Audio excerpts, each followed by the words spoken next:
What's going on, everybody? If you have found your way here, you are listening to Talking in Ovals.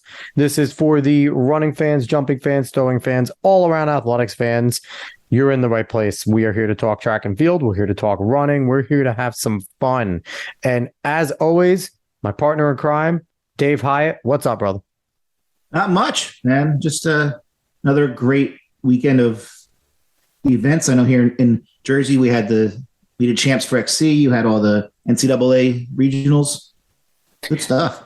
Yeah, we had a lot going on. Just let me get out my whole entire spiel like I always do so we can get into all of our good jazz. Today we're recording Monday, November 14th, 2022. If you would be so kind, please like, share, follow, subscribe, give us a 5-star rating, tell everyone you know we're the best running show of all time, and go find us at Talking in Ovals. So we're still running the Send Us Your PR campaign. And I want to give a big shout out to one of my Maris athletes. Now, I know I'm going back to the well with Maris and stuff, but this is a big deal because we saw the highest finish in the Northeast Regionals for Maris ever. 14th place, Ramsey Little. I got to give him a shout out. We're in a 29:49.8 at the 10K course over in Van Cortlandt. So, fantastic race, highest finish we've ever had as an individual. Our last one, I believe, was 24th place or something like that, where it was just an incredible run. And big shout out to Ramsey. He had an up and down season, but when it mattered in championship season, he put together some great races. And, you know, the men's team at Marist has been gritty as all hell this year. So awesome to him. Congrats to Coach Pete Colizzo as well, the coach of that young man. So shout out there. Even though they technically didn't send the PR, I'm forever a Red Fox, so I'm always going to give those shout outs when they're needed. 14th place is some serious running. And you break 30 at Van Cortlandt, you're doing something damn well.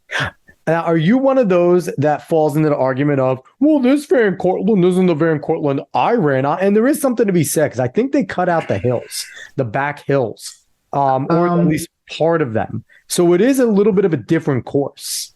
Unfortunately, I am kind of a miser like that in a sense, but more so in terms of Homedale Park in here in New Jersey. Like, you know, it's all smooth now. They don't have all those roots, you know. But listen, not to take anything away. These kids now, I think, they're just faster. You know, all these coaches talk, and kids nowadays are just running unbelievable times. So I was looking, you know, quickly on Twitter, and like, this high school kid ran 14:22 at this NXR. I'm like 3 kids under 14:30 in cross country. I don't care how flat the course is. That is moving. Yeah, that's fast for a track. So doing it on gravel and everything is ridiculous. Now I have to ask you, being a Jersey guy, yes.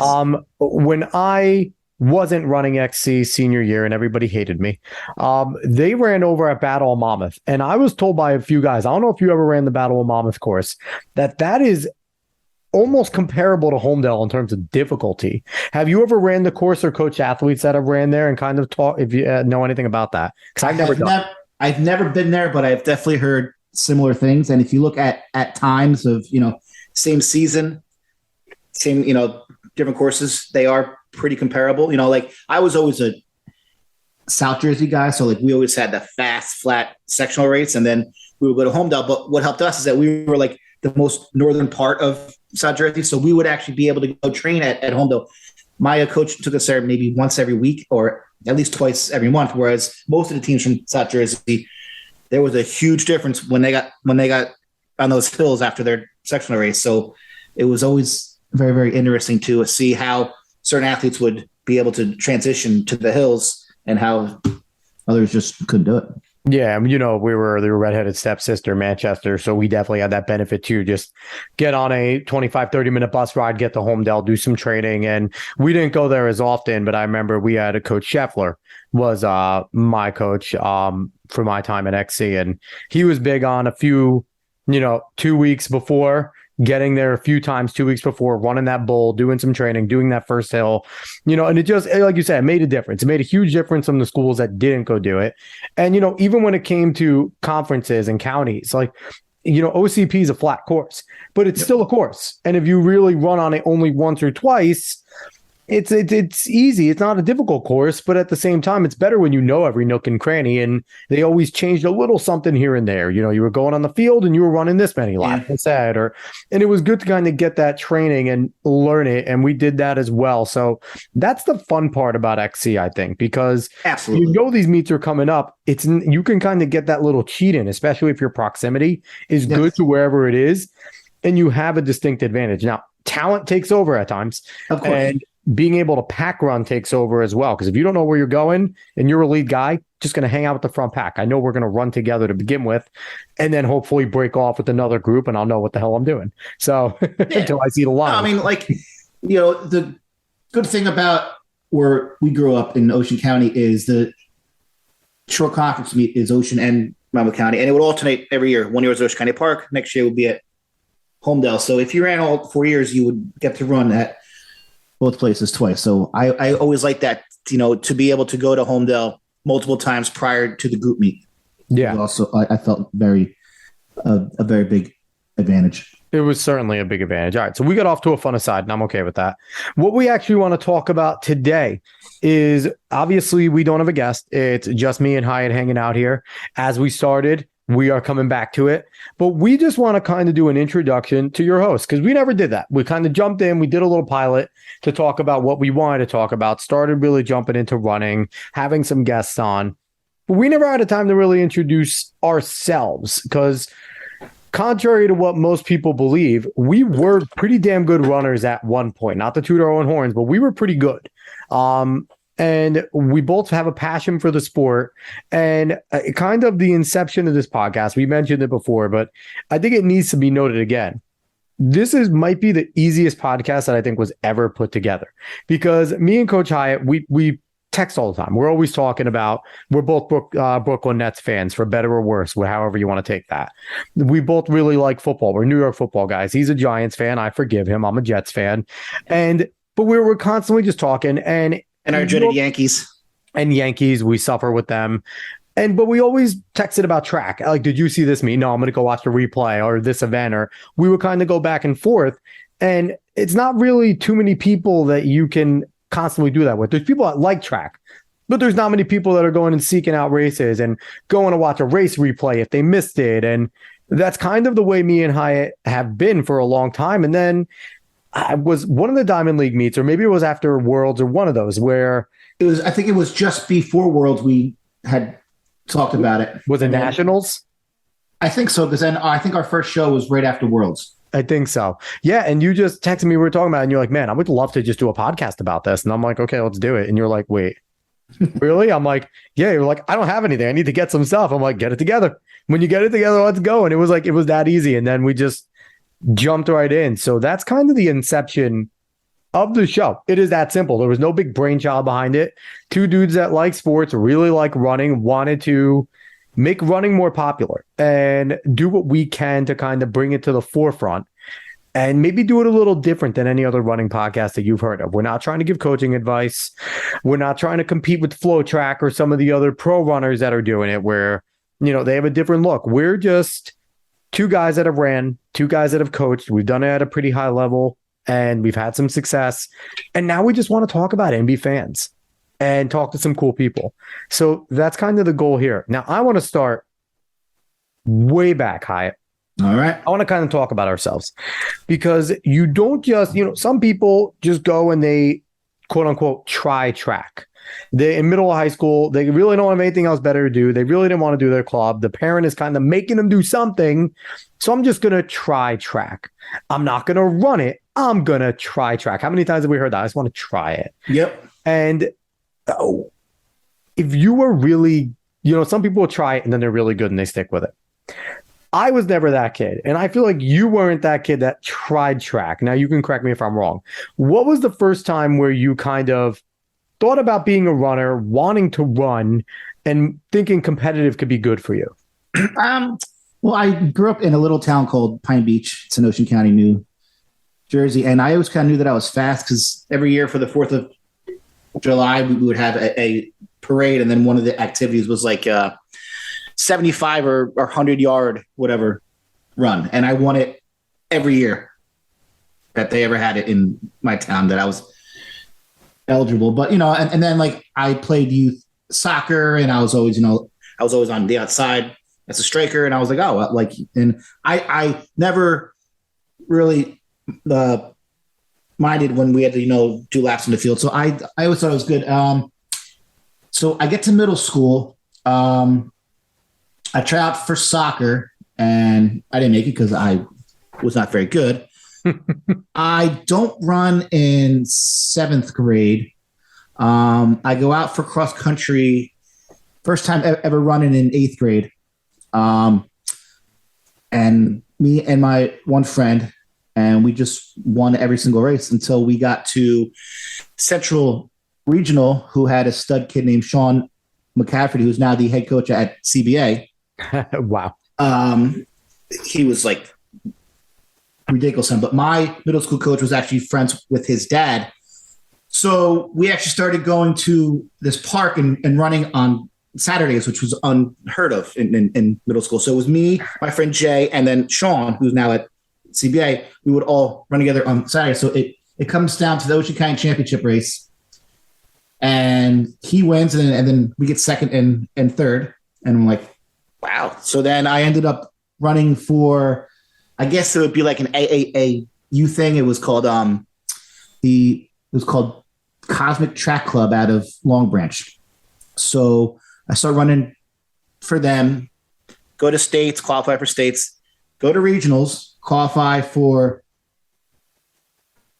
nationals. And then, so I didn't start running until like September. By November, I am now in Mobile, Alabama, running the National Cross Country Championships and something that I had just started. So that was like, all right, that was good. But I still had in my mind that I am playing football in high school because, football. And then I'm like, you know what, Dave, you're 5 foot, 78 pounds.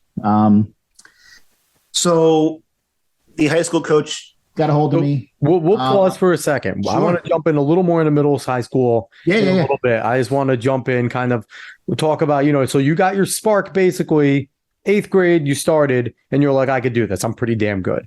So yes. I want to go back to a little bit of me because I had a little bit of a different track.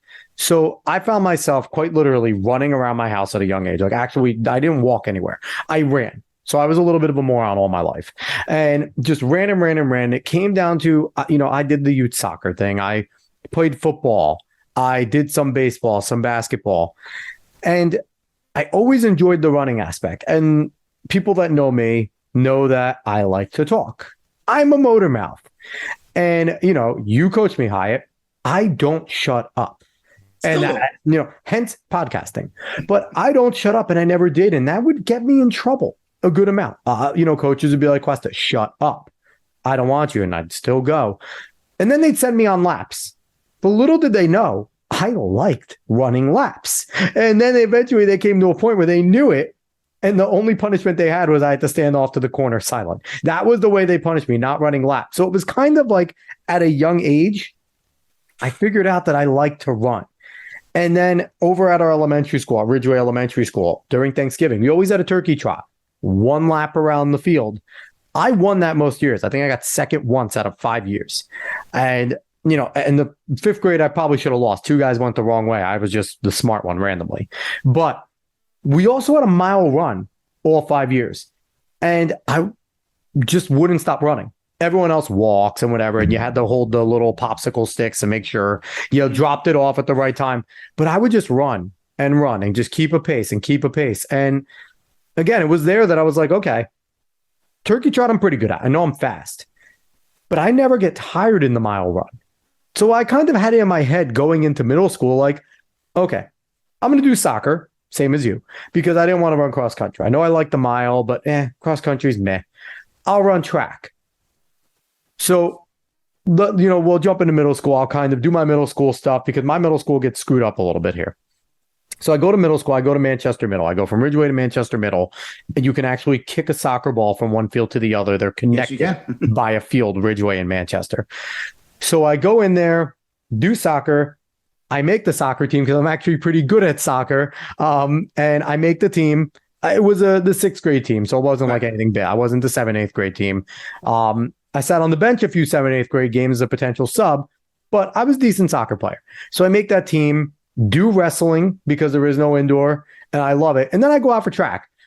Find out I'm pretty good at track. I run pretty well. I get I think I ran a 5:23 was my PR as a sixth grader, as a 4'6", 50-pound sixth grader. Like I was not a big individual. And I don't know about you, because you were in 8th grade, so you were different when you started.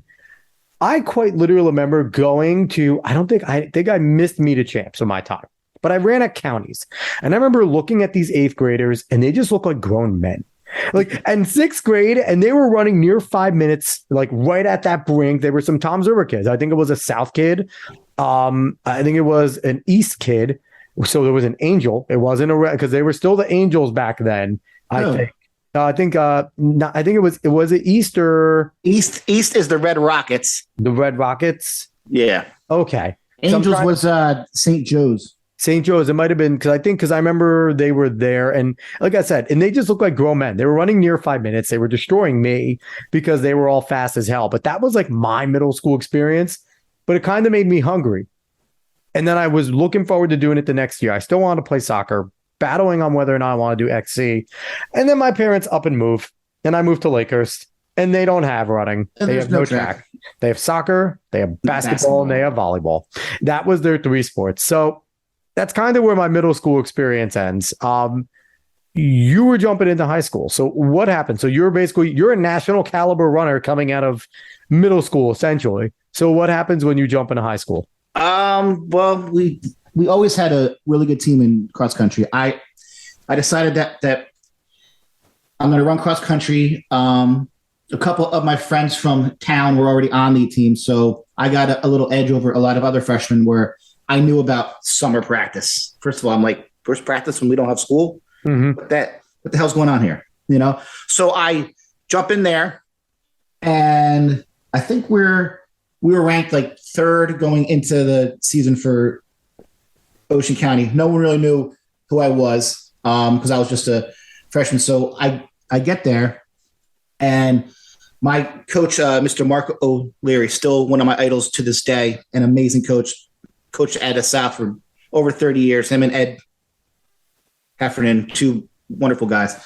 Now you guys were in A South, right? Was your division A South? Because we were B South. We were A South my freshman year, B South my sophomore junior year, and then back to A South my senior year. So we kind of flopped. So I'm running as a freshman, and I'm like, come on, coach. Like, he only put me in freshman races until the Ocean County Championships. Well, I ran varsity in the dual meets, and I was always like I was always in our top 5. So he lets me finally run varsity at county race. We tie Tom River East with 78 points, tied for the team title. Our 6th man loses to their 6th man by 1 place and 1 second. Oh my God.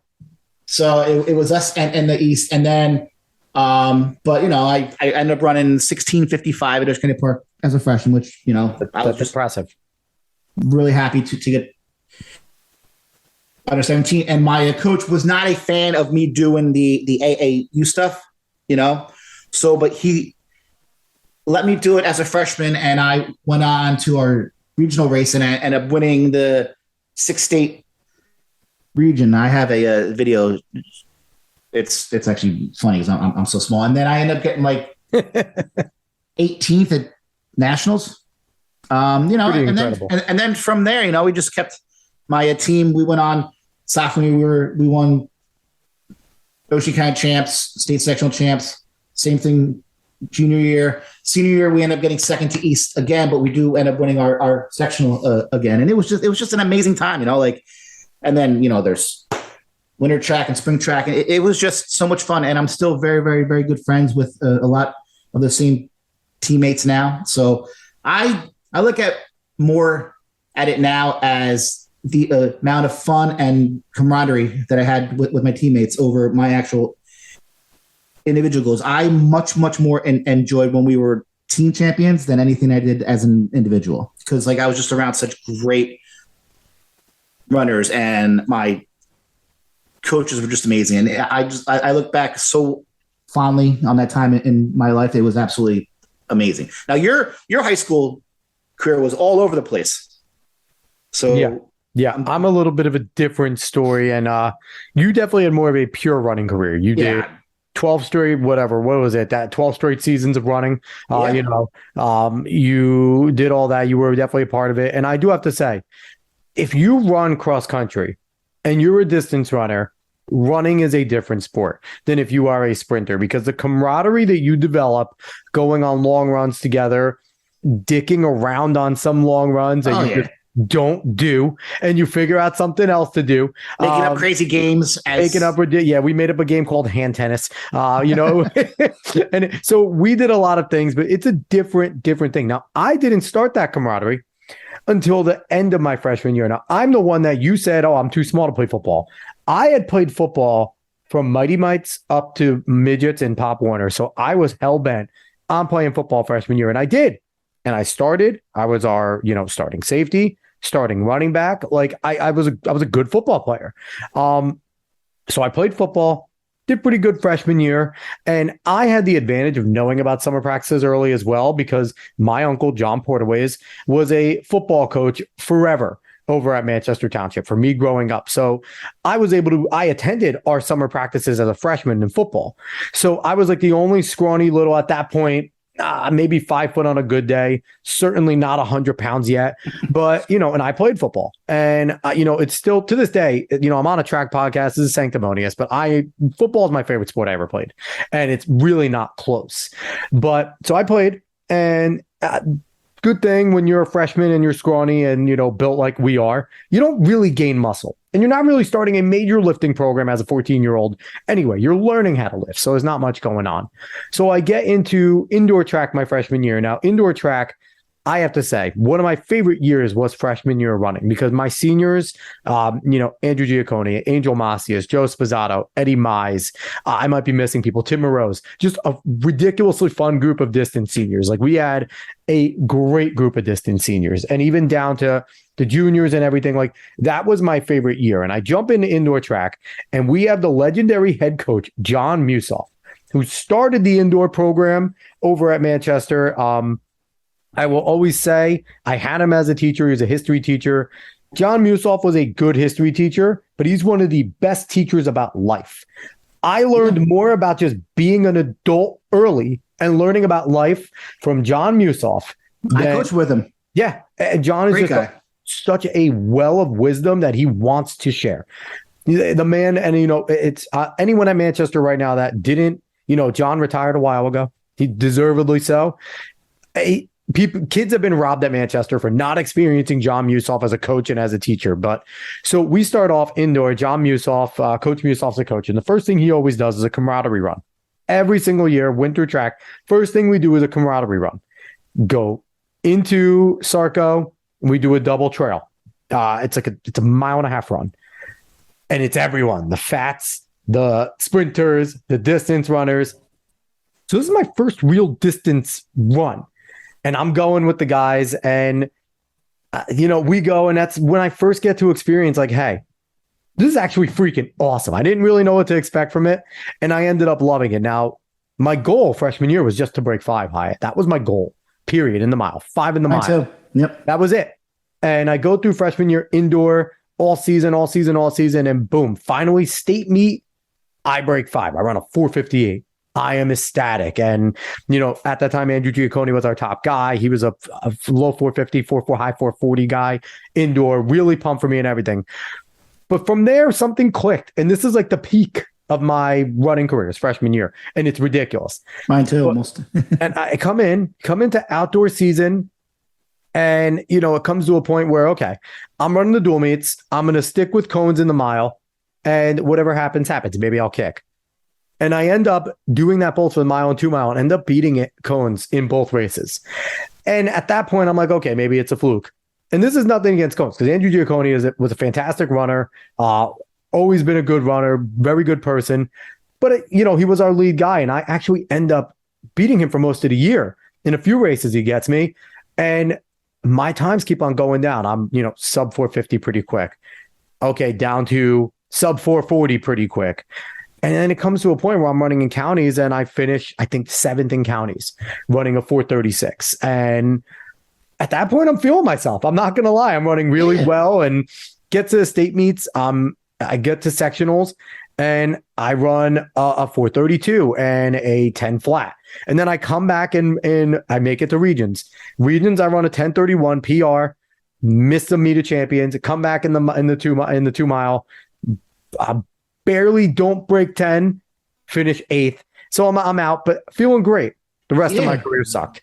As a freshman, that's great. I remember amazing. I ran 440 as a freshman and I was pumped. Because you're right. You just want to break 5. Yeah. And all of a sudden I'm winning, these meets and it was just, it's great. What a great time.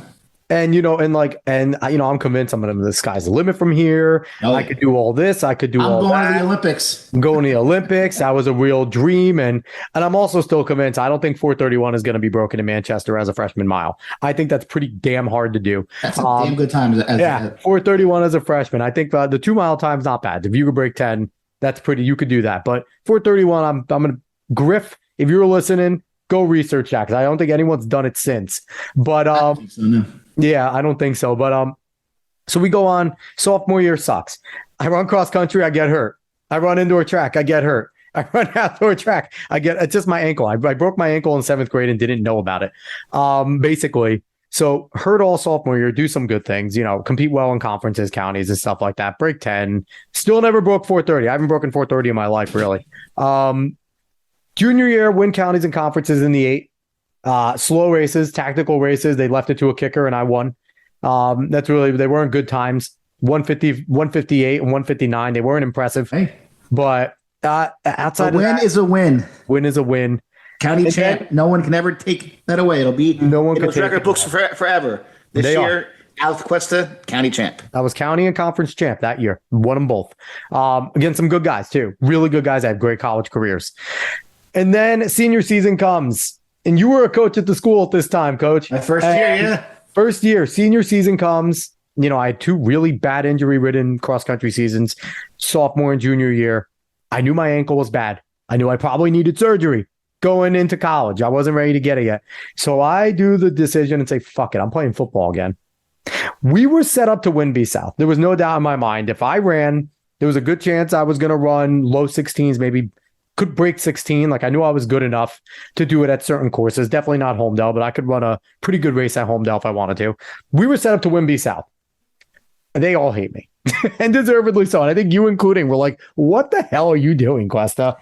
But yeah, but I mean, listen, you did what you felt was best for yourself. I mean, I didn't understand it. But again, I just felt an absolute love with the sport, and especially cross country was my absolute favorite because it was just us. It was just the coaches and us distance weirdos, and it was just amazing.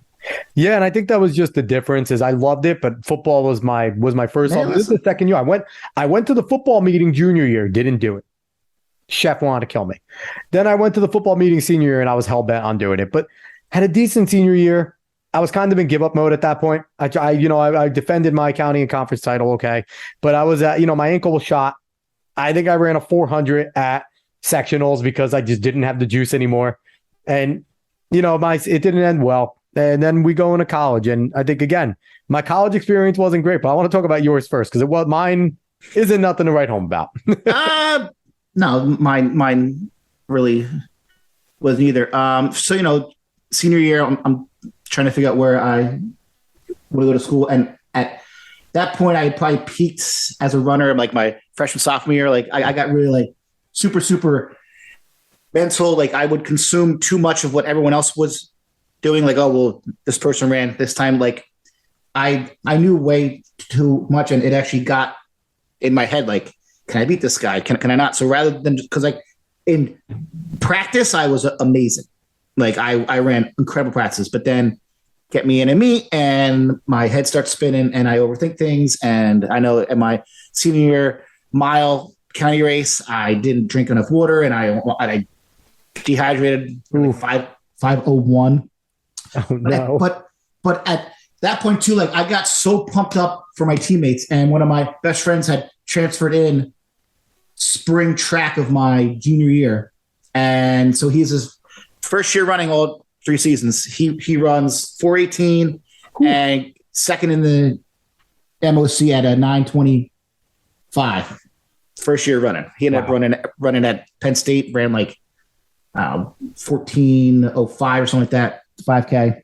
Wow. But anyway, so I'm looking and I know that I want to run at that next level, you know? So I'm sending out all these applications, and first call that I get was from this guy, Joe Koch at East Stroudsburg University. And I'm pumped. So I go to ESU. It's so much fun. Like I go there, you know, early August where like there's no run. It's just the athletes who are there on campus, and we're running every day, and I'm doing well, you know, and I end up being top 7 in cross country as a freshman. And then, you know, I break 2 minutes for the first time that winter, and, you know, it was just really, really fun. So I think I had a girlfriend back here at the time, and like a lot of my friends ran at Rutgers. So I'm like, you know what? I'm going to transfer. I'm going to go to Rutgers. Worst mistake that I ever made from my running career. I will always love Rutgers. I had an amazing time there, socially, friends. But in terms of my running career, I was more suited to run at East Stroudsburg than I was to run in the Big East at Rutgers. I just became some other regular guy. It wasn't as fun, you know, like you don't get to go to all the meets because there's so many people on your team that are better, and you're like, what am I doing this for? So I ended up only running, I believe I stopped winter track of my junior year. And that was it. So I didn't even finish running in college, but it's just, this sport has done so much for me, and it's given me such amazing opportunities and chances. I love it. Yeah. You know, my college experience, you know, I ended up narrowing down. East Stroudsburg is one of the schools I was really looking at. And good buddy of mine, Johnny Moroz, went to East Stroudsburg, and, you know, I was close to, you know, I went there, looked at the school, looked at Lebanon Valley in PA, went there, looked there. But it really came down to Campbell University in North Carolina, took a visit there, was really seriously considering there. But then I came up to Marist, and I came on an official visit to Marist. And, you know, I was open. I was getting surgery that summer. So all the schools that I took visits to knew I was getting surgery on my ankle that summer. Don't know my availability going into winter. Like, it's a wait and see for me. So I think I still have an indoor season of eligibility left. I'm not going to lie. But so get on that. Come on. So I visit Marist. And while I'm at Marist, I'm on the same weekend as the individual that just won the national championship in the 5K at New Balance, 3K. Did Vest win the 3K? I think it was the 3K. Adam Vest was there. I got to look at it. But Adam Vest was the national champion. And so I'm an afterthought. We're going on runs and stuff, but Vest is there. And great guy. I love Adam Vest. He was an incredible runner, good dude. And just, it was such a funny thing, but I fell in love with the whole thing because even though I wasn't the prize, like Adam Vest was the prize, and no surprise, you don't get a national championship. Seriously considering a small school in Poughkeepsie in New York, nowhere New York, all the time. But they still treated me great. I remember the guys that, you know, the guy that hosted me, Colin Johnson's an awesome guy. I stayed over with them. The track guys were great. I had a good time, went on runs and everything for the official. It was. And just the campus, I fell in love with it. The team was great, and it just felt like home. And then I talked to Pete Colizzo, the coach there. And I tell, you know, we have a talk about him having surgery, and he looks at me and goes, Cuesta, and he goes, Alex, you know, I'm going to tell you I'm a straight shooter. I know you're getting surgery. We're going to see where you are from there. I can't guarantee anything after that. But if you're serious and you work hard and you train and you put in the time and you run the times, then you're going to be okay here. And for me, sitting there thinking that, and my mom was there too, and he's like, I'm going to do what we can. We're a great academic school. If Alex continues to run like he ran in high school and progresses, then he's going to do just fine here. And just the straight shooter mentality of that, there was no salesmanship to the Coach Collazo. It was basically, this is what I plan on doing, and that's it. And I just love it. And to this day, he's the same guy. And that's everything about it, the environment, and probably what you have with East Stroudsburg, the team you meshed with. And I just loved every moment of it. So I go to Marist, have my surgery, come back, try to rush it back. I had screws in my ankle. Try to rush back, get into winter. I was never running cross country to begin with because my ankle was shot. I didn't think I could handle really doing that type of distance anymore.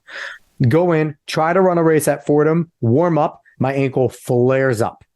Immediately know I need surgery that winter to get the screws out. So right away, freshman year is not going great. I go under the knife again, winter during intercession, get the screws out. Now that recovery is longer than my initial 3.5 hour surgery for whatever reason. So basically, I don't come back until midway through outdoor. And at that point, I'm just trying to recover. I end up running on a varsity 4x4. I'm not great in any of my individual events. Run a varsity 4x4, run well. Do okay. I don't think I break 50, but it was okay. Come back sophomore year because I'm an idiot. Training's going great. Running okay. All that's going well. Go back for Thanksgiving break. Again, I'm a football player, still at heart. We have an annual turkey bowl all the time over at the Pop Warner Field. It wasn't the high school field, Pop Warner Field. So a bunch of former football players get together. We play tackle ball, legitimate 11-on-11, lineman blocking, running plays, tackle ball, no pads though. So we're playing, I'm having fun. We're hitting each other. I go to tackle one of the guys and he dukes, puts his knee right into my face. And unintentional. It was just level change. He's juking out of the way, knees me in the face, break my jaw. Also have a gash in my head. So I have a broken jaw now, a gash in my head. Grown man. I drove myself there. So I get off to the side. I'm telling everyone, I'm moving my jaw about a half inch to each side. I know that's not supposed to happen. Doesn't hurt at this point. I call my mom. Ma, I think I broke my jaw. And so, boom, sophomore year shot. I'm recovering from a broken jaw again. Come back in outdoor. Not great.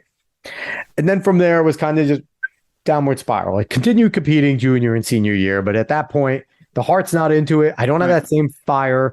When I was in high school, senior year, it started to go away. Senior year of high school, the fire started to go away. My ankle was shot. But just when I was younger, you probably had the same thing. When I'm in a race, before on that last lap, I'm counting bodies. I'm passing you. I'm passing you. I'm passing you. That was my mentality. I wanted to freaking pass everyone, at least in that kick. That was my mindset. That mindset was gone. The mindset was gone. It was all about how bad you were hurting. I just wanted to finish the I wanted to finish. Now. Right. And the shittiest part was senior year, my last race, 800 at conferences. I'm running well. I'm damn near on 155 pace. Would have been a huge PR. Pull my hamstring on the back stretch of my third lap. And there it is. And that's kind of it quantifies my collegiate running career right there. So similar with you, though. I had an amazing time. Time there socially, and I was a weirdo. I was friends with the cross country guys, became as good friends with a fraternity there as well. So I kind of bounced back and forth. I was friends with the runners, friends with everyone. But still to this day, I have a good relationship with all of them. And, it led me to being a coach a lot because I was always hurt. So I was always helping in game planning and race strategy and everything with a lot of people. So it definitely led to me really wanting to coach more. And that kind of leads into what both of you and I jumped into post-college. So yeah. So talk about your post-college experience, because that's where I met you. I met you in high school when you were doing your post-college. Yeah. So I had always had the utmost admiration for my old coach, Mr. Mark O'Leary, like I mentioned earlier. So when I went to college, I majored in journalism and mass media because it was kind of, I guess it was considered one of the more easy majors at that time. So I get out of school, out of college. I moved back in with my mom and dad, and I'm like, I don't know what I want to do. So I start substitute teaching over where my mom taught at Towns River North. And I ended up getting a long-term replacement sub for a special ed class. So I'm like, I kind of like this. So then I decided to go back to grad school for special education to be a teacher. So while I'm student teaching, I was so lucky. I got to student teach at High School South, where I went to high school, in the room next to my old coach. That's so cool. He taught English. So I'm like, listen, do you mind if I volunteer coach? It's like, that would be great. So, so I'm coaching with him for cross country, winter track, spring track. And we have some good kids. I think Eddie Baines ran like a 927 he was third at the MOC winter track that season 1 counties in XC. And I just love it. And I'm like coaching with my idols, minus my own father. I had no bigger hero in my life than my high school coach. Like, he was my idol. He was my inspiration. I wanted to be just like him. So doing that, finished my student teaching, get engaged. And then I ended up getting a teaching job in Spotswood, New Jersey. It's up in Middlesex County, teaching middle school. So I'm teaching there. I ended up coaching cross country. And then I ended up coaching at the high school for, helping out, and I was doing like jumps and high jump. And then one year I coached with my buddies at winter track at South Brunswick because they had a paying job. And then I got a teaching job in Manchester. And then I started coaching middle school cross country and track there. It was awesome. Middle school's fun because you just get these kids that have no idea what they're doing. And the best part is unlike other coaches who coached at middle school, there was a lot of, at times, negative interaction with parents because, my kid played Little League, so he should be, he should make the baseball team or the basketball team, but track is kind of all inclusive. And to be honest, most parents have no idea what track is. Half the athletes are showing up in boots or Jordans for the first time to do a run. Jeans, like all the time. So I'm coaching at the middle school for probably 5-6 years. My first year there, I actually coached spring track at the high school, which is when you were there. I come in March to start teaching middle school, and someone's like, "Oh, there's an opening at the high school. You're gonna have to coach sprints." I'm like, "Okay, I'll figure it out." And they had a stud sprinter, Troy Marshall, who was like really, really cool. I don't know if you've seen him now. He is jacked. Oh, I've seen Troy. Troy actually got a little smaller than he was at his peak. So I'm coaching him. He's like county champ, short conference champ. But only guy I've ever seen run full automated time sub-7, and he was a 60 savant. His 60 indoor was incredible. Yes. I mean, he was his get off was so good, and such a nice guy too. Versatile too, because he ran a 400 well. I ran a sub 50 400. He didn't like running it, but he hated it. But he was so good at it. Yeah, he was. So that was my first year. I was at the high school, and then, like I said, middle school 5-6 years. Then I find out that there's an opening for winter track at the high school to be the head girls coach. And I'm thinking, I teach at the middle school. There's not a high probability that it's going to happen, but I go and I interview. I guess the interview went well. Thank you to Keith Lister. Yeah. Cool. I get the head job winter spring. Did that for about 5-6 years. Met some great people. Coached with some great people. Like you said, John Newsoff, Coach Griff. You got to mention Tom Resch. Coach Resch was there. Love Coach Resch. Resch was there. Well, that's why Resch was only sticking with cross country, so that's why I was. That's why the winter and spring's open. Great guy. Yeah, so, love Resch. And then we ended up, winning Beast South multiple years. We were Ocean County Relay champs one year. It was just fun. We had great guys. I learned so much. I had my second daughter. I said, you know what? It's too much time away from family because, coaching track, especially winter track and spring track. You're gone for Saturdays for 10, 12 hours. So then I said, you know what? Maybe so then I went back to the middle school, and then I kind of ended my coaching career there. For now. It was great. For now. For now. For now. You will be back. I'm confident you will be back.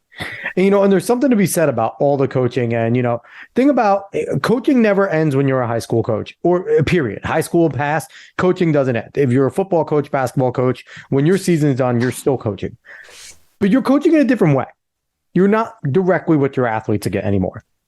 Difference is when you're coaching cross country and then you go to winter and then you go to spring, it's constant. And I think when we talked to, Coach Rivera, Wilfredo Rivera, he mentioned he had to take time off because he just couldn't do the grind. Yeah. You are constantly going. And then in the summer, you're monitoring your cross country kids. About 2 weeks after outdoor ends, you're expecting them to start getting base. 2 to 3 weeks, they're starting a base run for cross country. So it really doesn't end when you're a coach there. And, that's why I give a lot of credit to guys. When I was there, Scheffler was the distance coach.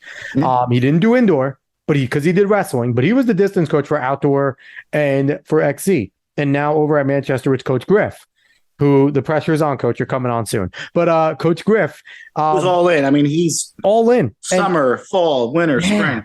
And the thing about Griff is, unlike you and I, who decided that donuts were better than running in donuts, Griff is in amazing shape. Griff can go and compete with these athletes still. Listen, he's a freak of nature.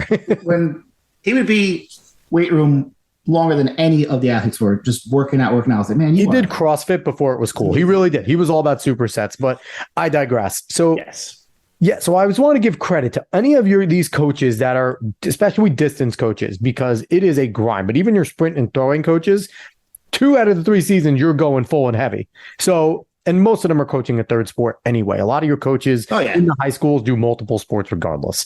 So I'll jump into my post-college experience. So I come back, and now I've been somewhat coaching for a little bit because I coached whenever I could. My brother's 8 years younger, so I did his Pop Warner team.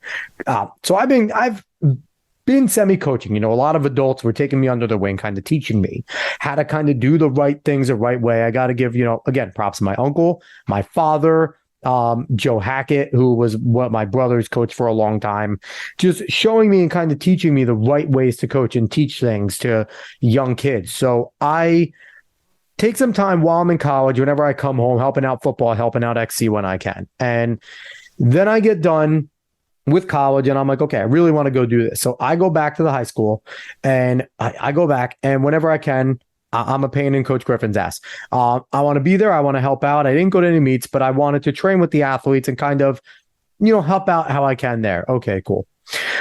So I end up jumping actually into football coaching right away. Coach O'Donnell's nice enough to let me jump on his staff as a coach. So I'm a legitimate coach for Coach O'Donnell in football. And then it comes to track, and I volunteer for a little bit there. So I do a little bit of track. My kind of coaching doesn't take off until I come back up to Poughkeepsie, where, I met my now wife over at Marist College, my junior year there. I came back for about a year. We decided whoever got our real job, we were going to circulate back to them. So she ends up getting her real job. I had a job I hated, and it was subbing for a little. So then I came back up to Marist, and I was like, you know what? I had the time. My job at the time wasn't amazing, but I had the time. And I was working a lot of second shift stuff and things like that. So I went to my old coach. Hey, I want to volunteer. And he goes, cool, I need a van driver. So let's go. Essentially, he's like, and he's like, I need a van driver. He's like, we were looking for a woman, but we just need an assistant coach. So to drive the athletes around. So I'm like, cool, I'll pick your brain. I'll learn. And I wasn't a distance coach. I was a sprints coach, along with Coach Terry Horton over here in the area.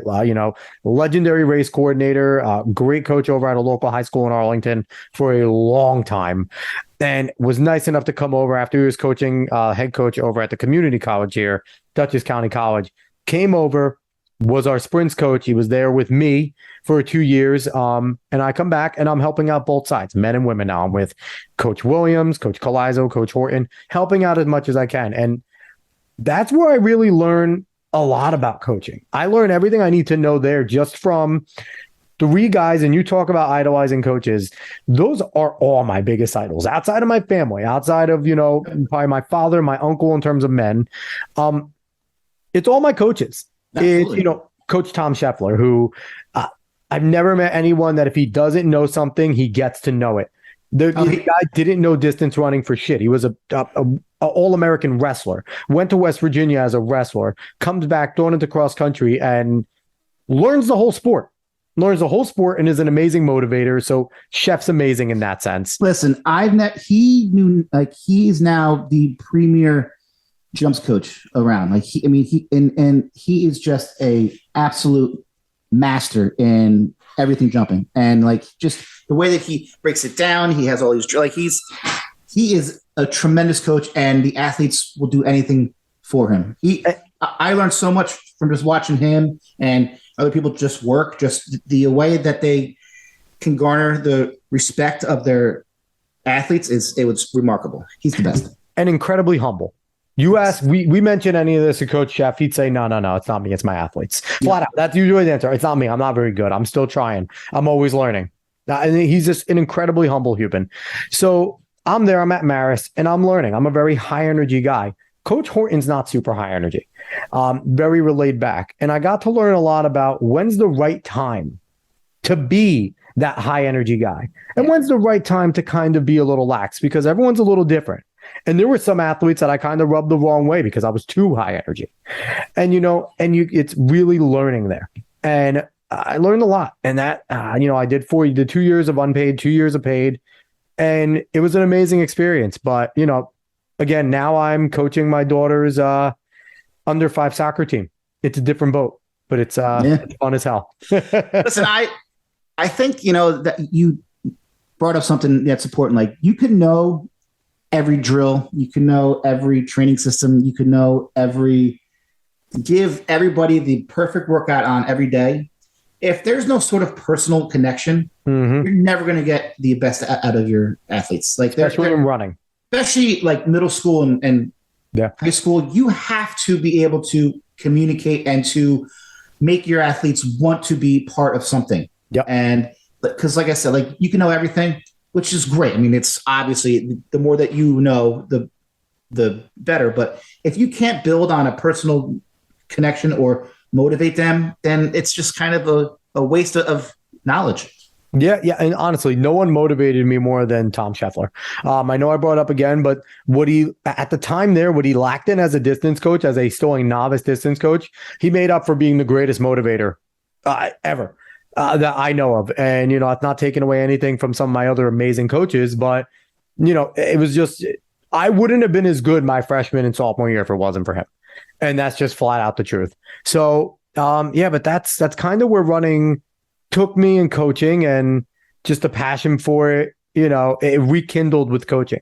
I found I enjoyed watching my athletes succeed more than I ever did crossing the line in first place in the county and conference championship. 1,000%. It felt better watching a big PR that they've been working for. The first time, watching a record being set that this athlete has been going for it, meet after meet after meet after meet, and they're getting so freaking tired of running that race, but they know they are so close, and then it happens. Just the jubilation you feel because you've been working your ass off with them. It's a different, coaching is 10 times more rewarding in my eyes. Maybe it's because I wasn't very good. Maybe. But in my eyes, coaching and seeing them succeed, knowing that they're doing what you knew they could do the whole time and they do it, it's an amazing feeling. It's incredible. Yeah. No, I mean, there's nothing better than, even when I ran in high school, I much preferred team success, or I would give up any chance for any individual to run on a DMR or a 4x8 or relays were so much fun. Like they were just like, because it's me and 3 of my buddies going to battle together. There was nothing better than a relay race or a team title in cross country. And I was blessed. I had the 2-time media champs winner on my team. I had, we were always right around 8 flat 4x8. Every year that I was there, we were always running 4x8 at Penn Relays. I was blessed to have phenomenal coaches, great teammates. And that's why I think you and I still have such this passion for this sport, because of the experience that it gave us. And there's nothing better than watching like a Grant Fisher break the American record, like just knowing how hard it works and how hard that it is to say that I'm the best in American history to ever do this.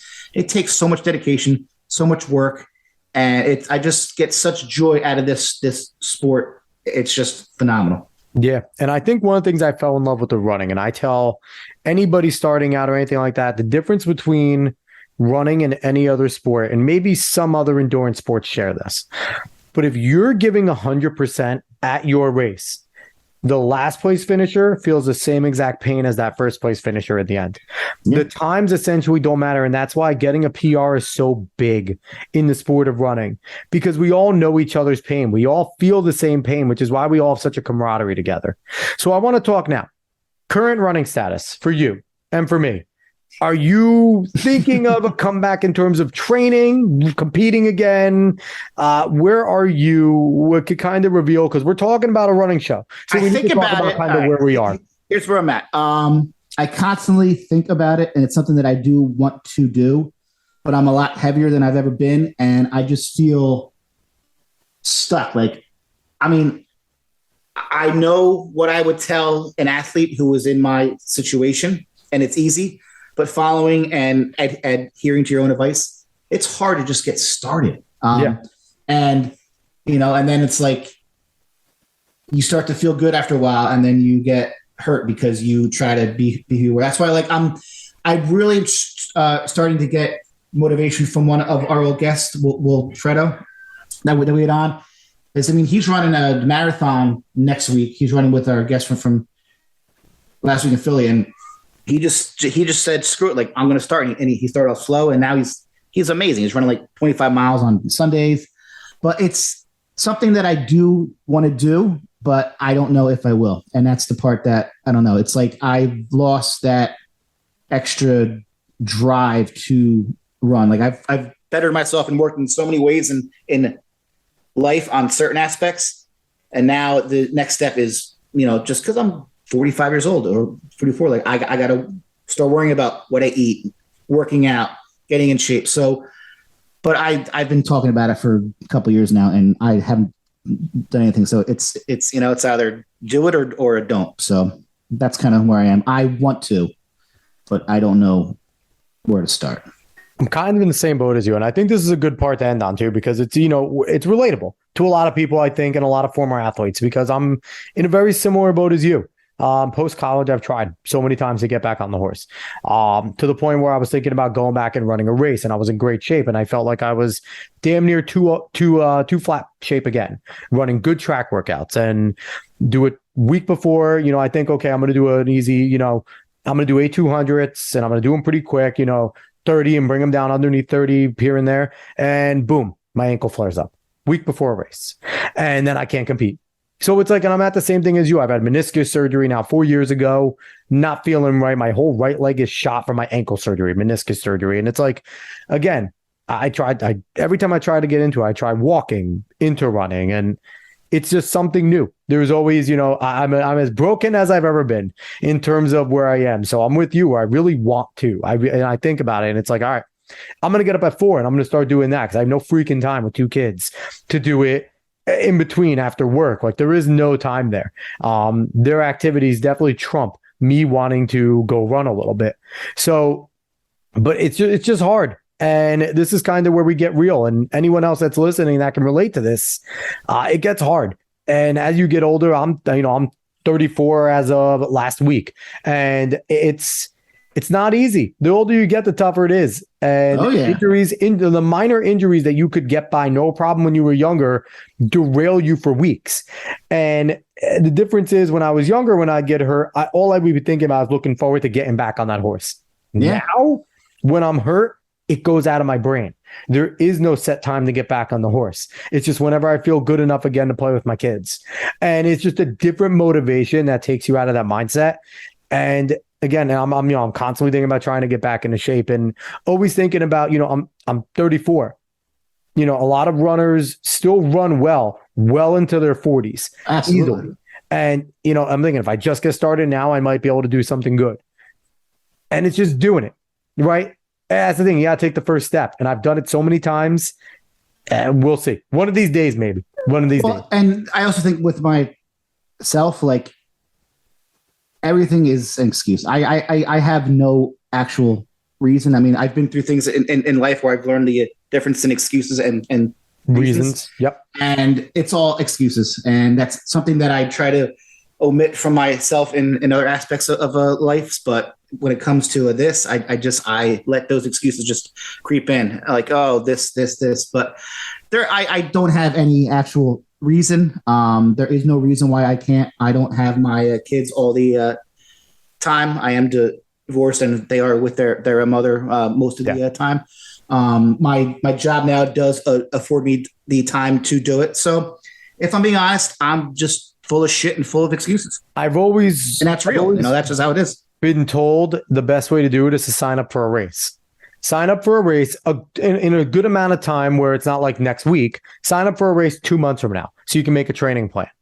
And I want to, and I'm also terrified to do it because in my head, I'm going to sign up for a race. I'm going to train. And once again, I'm going to get hurt right before. And I think that's where I've been since probably my senior year of high school.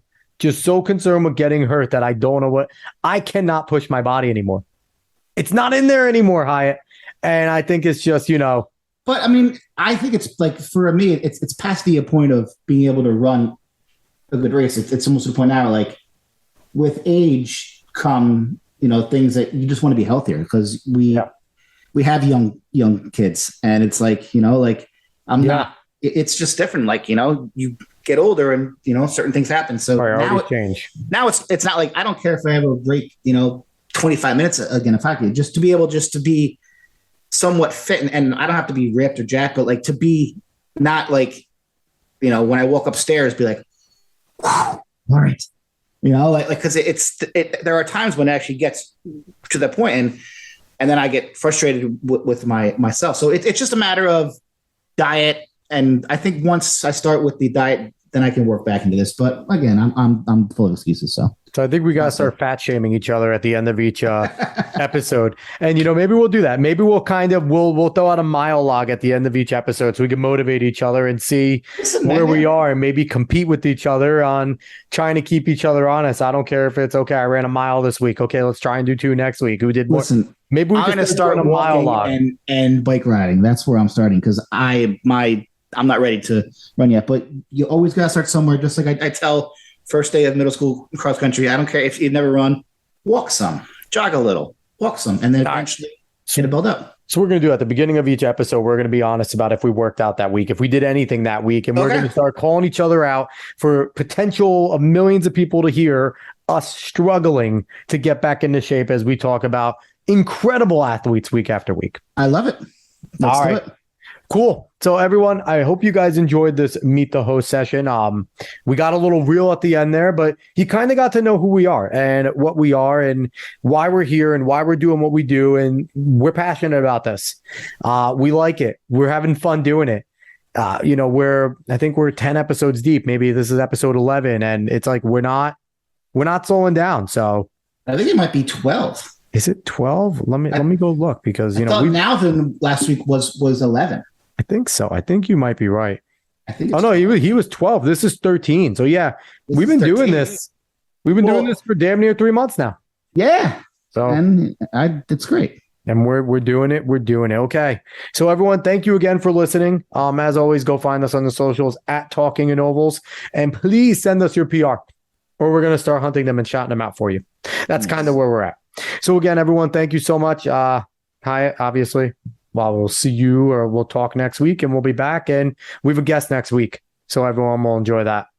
All right, everybody. Thank you so much for listening. See you next week.